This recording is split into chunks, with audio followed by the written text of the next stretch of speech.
In the chaos of September 11, 2001, as the South Tower of the World Trade Center trembled from the impact of United Flight 175, one voice cut through the terror with unwavering authority. "Come on now, keep moving.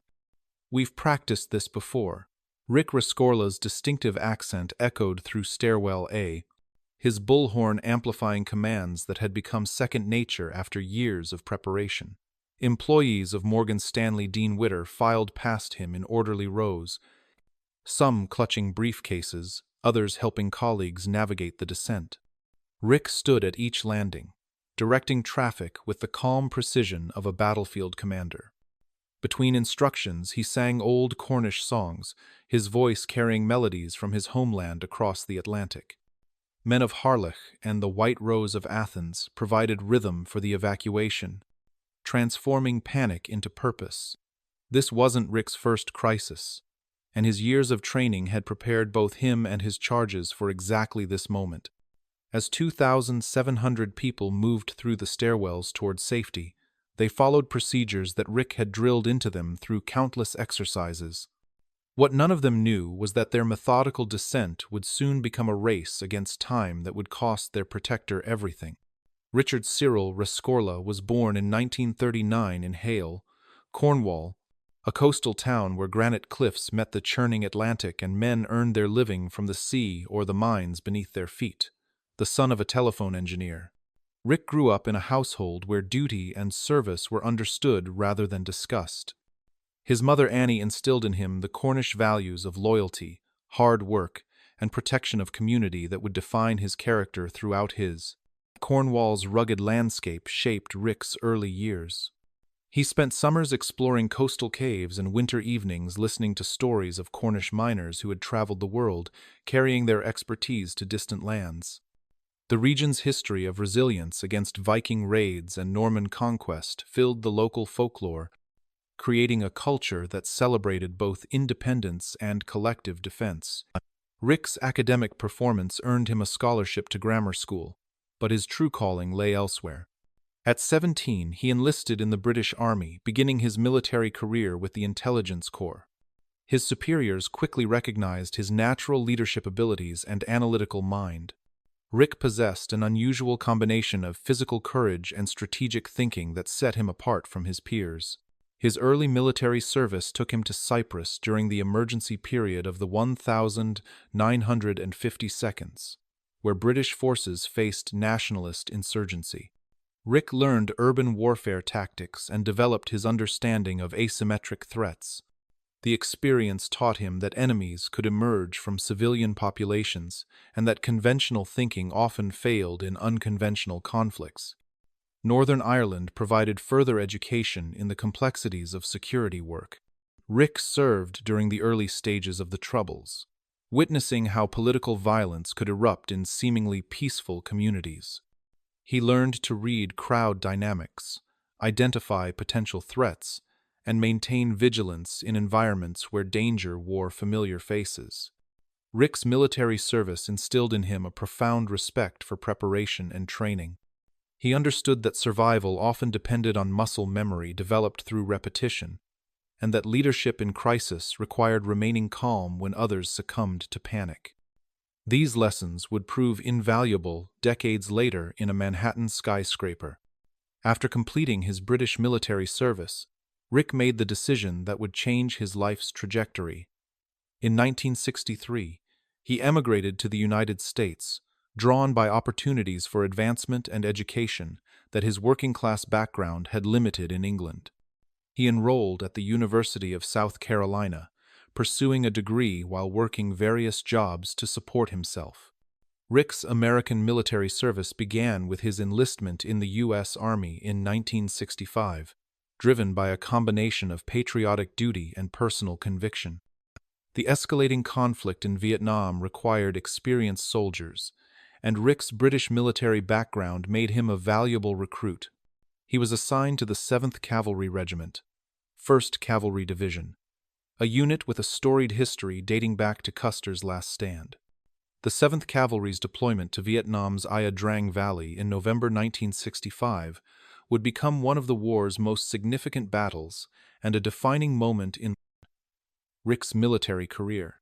The engagement marked the first major battle between U.S. forces and the North Vietnamese Army, testing American air mobility tactics against seasoned communist fighters who had been preparing for this conflict for decades.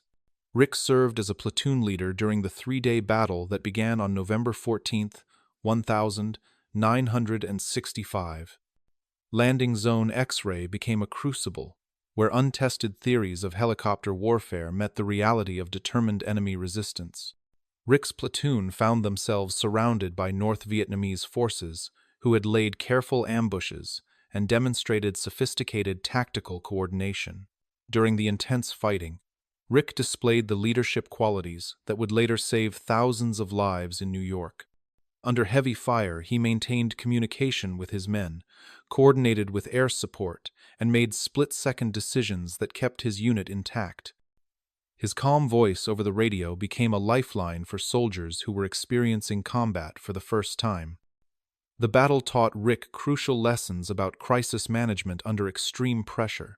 He learned that clear communication could mean the difference between life and death, that preparation and training created automatic responses when conscious thought became impossible, and that leadership meant putting others' safety before personal concerns. Rick's service in Vietnam also introduced him to his lifelong friend and mentor, Lieutenant Colonel Hal Moore, the commanding officer who led the 7th Cavalry during Ia Drang. Moore recognized Rick's exceptional abilities and became both a professional ally and personal confidant. Their relationship, forged in the crucible of combat, would endure for decades. The war's aftermath brought Rick back to the United States with a Bronze Star and a profound understanding of how men behaved under extreme stress. He completed his education, earning degrees in English literature and law, but his military experience remained the foundation of his worldview. Rick understood that civilization was fragile and that protecting it required constant vigilance. Rick's transition from military service to corporate life began in the 1980 seconds when he joined Dean Witter Reynolds as a security consultant. His unconventional background made him an unlikely candidate for Wall Street, but the financial industry was beginning to recognize the need for sophisticated security expertise as international terrorism became a growing concern. When Dean Witter merged with Morgan Stanley in 1997, Rick was appointed Director of Security for the combined firm's operations at the World Trade Center. The position placed him in charge of protecting 2,700 employees spread across 22 floors of the South Tower, from the 44th to the 74th floors. Most corporate security directors focused on white-collar crime and workplace safety, but Rick approached his role with the mindset of a military strategist. Rick's office on the 44th floor became his command center, equipped with communication equipment and emergency supplies that reflected his military training. He maintained detailed floor plans, evacuation routes, and contact information for every employee under his protection. His desk contained maps of Lower Manhattan marked with potential escape routes and rally points, documents that puzzled visitors who expected typical corporate security concerns. His colleagues initially struggled to understand Rick's approach to corporate security. While other firms concentrated on computer security and internal theft, Rick conducted threat assessments that considered terrorist attacks, natural disasters, and building failures. His military bearing and direct communication style contrasted sharply with corporate culture, earning him both respect and bewilderment from executive colleagues. Rick's relationship with Morgan Stanley employees evolved gradually from professional distance to genuine affection. He learned names, understood family situations, and took personal interest in their welfare. Employees discovered that beneath his gruff exterior lay a man genuinely committed to their protection. Rick's office became a place where staff could discuss personal problems as well as security concerns. The corporate environment provided Rick with resources he had never enjoyed during his military service. Morgan Stanley's budget allowed him to implement comprehensive security measures, from communication systems to emergency supplies. Rick used these resources to create what he privately considered a military-style defensive position within the World Trade Center. Rick's approach to corporate security reflected his understanding that modern threats required unconventional thinking. He studied building layouts with the eye of a military engineer, identifying structural vulnerabilities and potential choke points. His security assessments considered scenarios that seemed far-fetched to his corporate colleagues but were grounded in his experience with asymmetric warfare. The 1993 World Trade Center bombing transformed Rick from a cautious security director into a vocal prophet of disaster. On February 26, 1993, when a truck bomb exploded in the North Tower's underground parking garage, killing 6 people and injuring over 1,000, Rick's worst fears about the complex's vulnerability were confirmed. While others viewed the attack as an isolated incident, Rick saw it as a preview of future threats. Rick's analysis of the 1993 bombing revealed disturbing patterns that concerned him deeply. The terrorists had specifically targeted the building's structural supports, attempting to topple the North Tower into the South Tower and potentially kill tens of thousands of people. The attack's sophistication and planning indicated that future attempts would likely be more successful, not less. In the aftermath of the bombing, Rick submitted detailed reports to Morgan Stanley executives outlining his concerns about the World Trade Center's security vulnerabilities. His assessments identified multiple attack vectors that terrorists could exploit, from vehicle bombs to aircraft strikes. Rick's military experience had taught him to consider threats that civilian security experts dismissed as impossible or impractical. Corporate executives initially received Rick's warnings with polite skepticism. The 1993 bombing had resulted in improved security measures, including restricted parking access and enhanced visitor screening procedures. Most officials believed these changes adequately addressed the terrorist threat, viewing Rick's more dramatic scenarios as the product of military paranoia rather than realistic risk assessment. Rick's frustrations with corporate and government officials grew as his warnings were repeatedly dismissed or ignored. He understood that the World Trade Center's symbolic importance made it a permanent target for terrorists, but convincing others of this reality proved nearly impossible. Rick found himself in the uncomfortable position of hoping his predictions would prove wrong while preparing for the possibility that they would prove correct. His relationship with the Port Authority of New York and New Jersey, which managed the World Trade Center complex, became increasingly strained. Rick's requests for enhanced security measures and evacuation procedures often met bureaucratic resistance. Officials viewed his proposals as expensive and disruptive to normal business operations, failing to appreciate the military logic behind his recommendations. Despite official resistance, Rick began developing his own security protocols for Morgan Stanley employees. He created detailed evacuation procedures that exceeded building requirements and established communication systems independent of the complex's public address network. Rick's preparations reflected his conviction that official emergency procedures would prove inadequate during a real crisis. Rick's prescient understanding of terrorist threats extended beyond the World Trade Center to global patterns of extremist activity. He studied international incidents, from the embassy bombings in East Africa to the USS Cole attack, recognizing that American targets faced escalating threats from sophisticated terrorist organizations. His analysis suggested that future attacks would be larger in scale and more devastating in impact. Rick's security philosophy centered on a simple principle learned during his military service. People survived crises through training, not luck. Beginning in 1998, he instituted mandatory evacuation drills for all Morgan Stanley employees in the South Tower, despite complaints about disruption to business operations and the inconvenience of evacuating 22 floors of office space. The first evacuation drill revealed serious problems with both employee preparedness and building procedures. Many employees were unfamiliar with stairwell locations and became confused when elevators were declared off-limits during emergencies.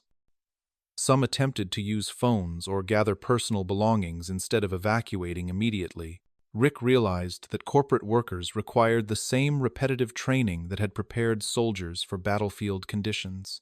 Rick instituted quarterly evacuation drills that became progressively more realistic and demanding. Employees were required to evacuate completely, walking down as many as 30 floors to reach street level. Rick timed each drill, identifying bottlenecks and improving procedures through repetition. He positioned security team members at critical points to guide traffic flow and ensure no one was left behind. Employee resistance to Rick's demanding evacuation procedures became a constant source of friction. Many complained about the time lost to frequent drills and questioned the necessity of such elaborate preparations. Some executives worried that Rick's emphasis on disaster preparedness might alarm clients or suggest that Morgan Stanley's offices were unsafe. Rick's security team became his most important allies in implementing comprehensive emergency procedures. He recruited staff members who shared his commitment to employee safety and trained them in military-style crisis management techniques.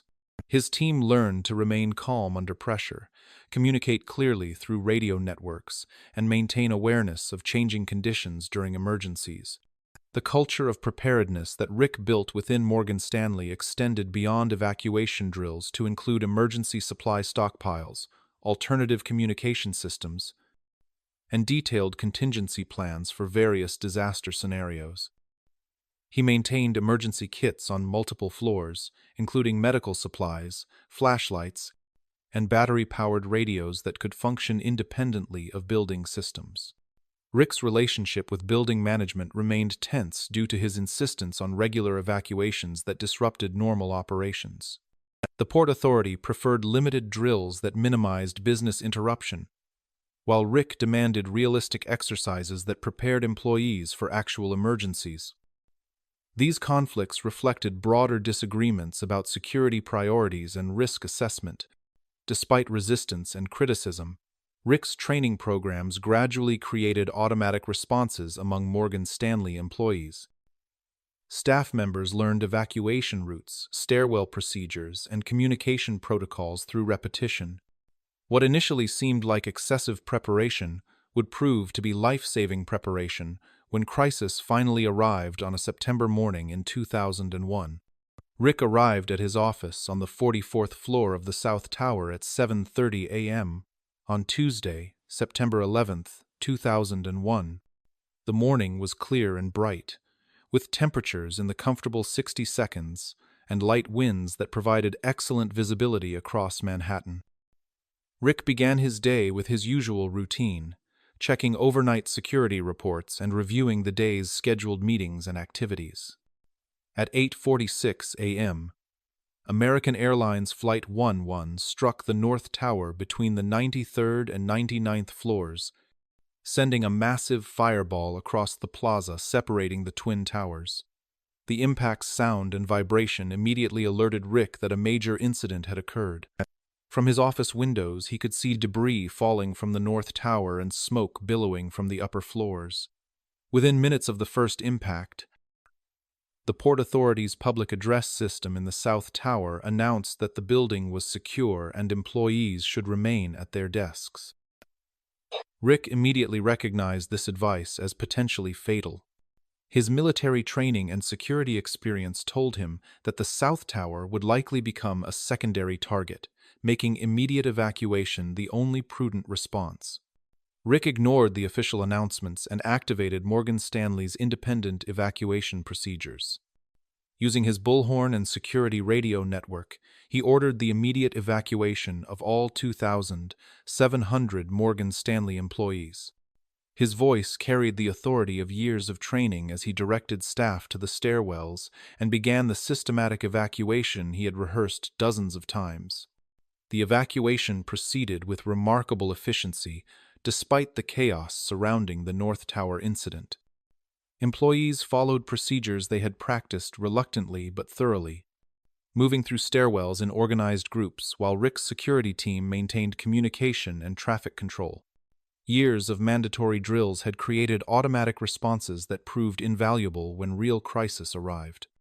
At 9:03 a.m., United Airlines Flight 175 struck the South Tower between the 77th and 85th floors, confirming Rick's worst fears about secondary attacks. The impact occurred above most Morgan Stanley floors, but the building's structure was severely compromised and evacuation became a race against time. Rick's early decision to evacuate, made against official recommendations, had given his employees a crucial 17-minute head start. Rick positioned himself at various stairwell locations during the evacuation, using his bullhorn to maintain order and encourage employees as they descended. His calm voice and military bearing provided stability in a situation that could have quickly deteriorated into panic. Between official announcements, Rick sang old songs from his Cornwall childhood, using familiar melodies to maintain rhythm and morale during the long descent. The systematic evacuation that Rick had designed and practiced proved remarkably effective under actual crisis conditions. Despite the building's damage and the terror of the situation, Morgan Stanley employees moved through stairwells in an orderly fashion. Rick's training had prepared them for exactly this scenario, transforming potential chaos into coordinated action that saved thousands of lives. By 9:45 a.m., Rick had successfully evacuated approximately 2,700 Morgan Stanley employees from the South Tower, along with hundreds of other building occupants who joined the orderly procession through the stairwells. Most of his charges had reached street level and were moving away from the complex toward designated rally points when Rick made the decision that would cost him his life. Despite having accomplished the largest civilian evacuation in American history, Rick was not satisfied that everyone had escaped. Reports reached him of people still trapped on upper floors, and his military training demanded that no one be left behind. Against the pleas of his security team and the urgings of firefighters who were beginning their own ascent, Rick turned back into the building. Witnesses last saw Rick climbing the stairs toward the upper floors, his bullhorn in hand and his distinctive voice calling out for anyone who might still need assistance. He moved against the flow of evacuees with the same calm determination he had shown throughout the morning, refusing to abandon his post while lives remained at risk. Rick's decision to return to the building reflected the warrior code that had guided his entire adult life. From his service in Vietnam to his years protecting Morgan Stanley employees, Rick had never accepted the acceptable loss of lives under his protection. His sense of responsibility extended beyond successful completion of the primary mission to absolute certainty that no one would be abandoned. Communication with Rick was lost as he climbed higher into the damaged building. His security team maintained radio contact for several minutes after he began his ascent, but structural damage to the tower eventually severed all communication links. Rick disappeared into the smoke and chaos of the upper floors, following his duty as he understood it. At 9:59 a.m., the South Tower collapsed completely, its 110 stories pancaking downward in less than 10 seconds. Rick was somewhere inside the building when it fell, having spent his final minutes searching for people who might still need rescue. The man who had saved thousands of lives was claimed by the very disaster he had predicted and prepared for.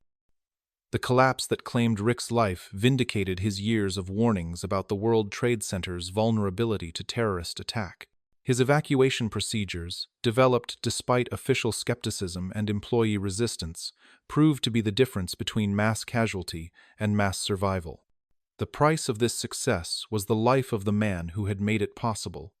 Rick's final act embodied the values that had defined his character from his youth in Cornwall through his military service to his corporate career. He understood that true leadership meant personal sacrifice for the welfare of others, and he paid that price willingly when crisis demanded everything he could give. In the immediate aftermath of September 11th, the search for Rick Rescorla became part of the massive recovery effort at Ground Zero.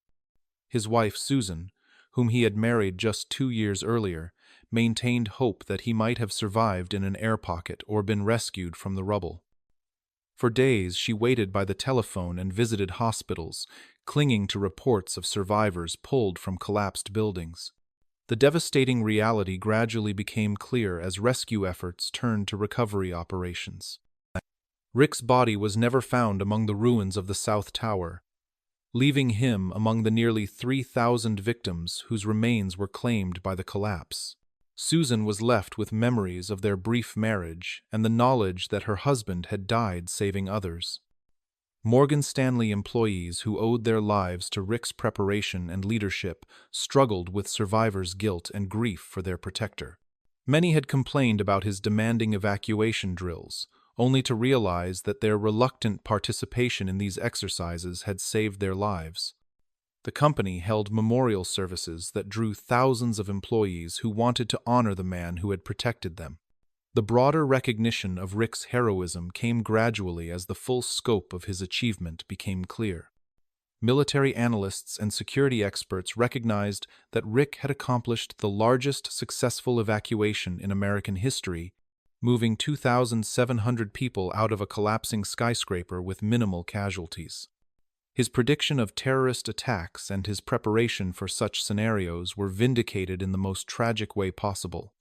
Rick's sacrifice resonated particularly strongly within military communities, where his decision to return to the building was understood as the ultimate expression of the warrior ethos. Veterans recognized in Rick's final act the same commitment to leave no one behind that defined military service at its best. His story became part of the lore of September 11th heroism. Rick Rescorla's legacy extends far beyond the thousands of lives he saved on September 11th, 2001. His story transformed corporate security practices across America and influenced emergency preparedness protocols in high-rise buildings worldwide. Companies that had previously viewed evacuation drills as bureaucratic necessities began implementing comprehensive training programs modeled on Rick's military approach to crisis preparation. The lessons learned from Rick's successful evacuation became standard practice in corporate emergency planning. His emphasis on regular drills, independent communication systems, and leadership training created new standards for workplace safety. Security directors study his methods, understanding that preparation and training create the muscle memory necessary for survival during actual emergencies. Memorials to Rick's sacrifice include the Rick Rescorla National Award for Corporate Security, given annually to security professionals who demonstrate exceptional commitment to employee protection. His alma mater, the University of South Carolina, established a scholarship in his name for military veterans pursuing degrees in public safety or emergency management. Susan Rescorla became an advocate for improved building safety and emergency preparedness, speaking at conferences and working with legislators to strengthen evacuation requirements. She established the Rick Rescorla Foundation, which provides training and resources for security professionals and supports families of first responders killed in the line of duty. The story of Rick's heroism continues to inspire new generations of security professionals, military personnel, and corporate leaders who understand that protection of others sometimes requires personal sacrifice. His example demonstrates that individual preparation and determination can save thousands of lives when disaster strikes without warning. Rick's prediction that terrorists would return to attack the World Trade Center proved tragically accurate, but his preparation for such an attack prevented the much larger tragedy that could have occurred. His voice in the stairwells on September 11th, singing old Cornish songs while guiding people to safety, remains one of the most powerful examples of leadership under fire in American history. In an age of global terrorism and natural disasters, Rick Rescorla's legacy serves as a reminder that vigilance and preparation are not paranoia but prudence. His life demonstrates that sometimes one person's dedication to the safety of others can mean the difference between tragedy and catastrophe, between loss and survival, between despair and hope. The guardian of the South Tower saved thousands of lives and left behind lessons that continue to protect people around the world.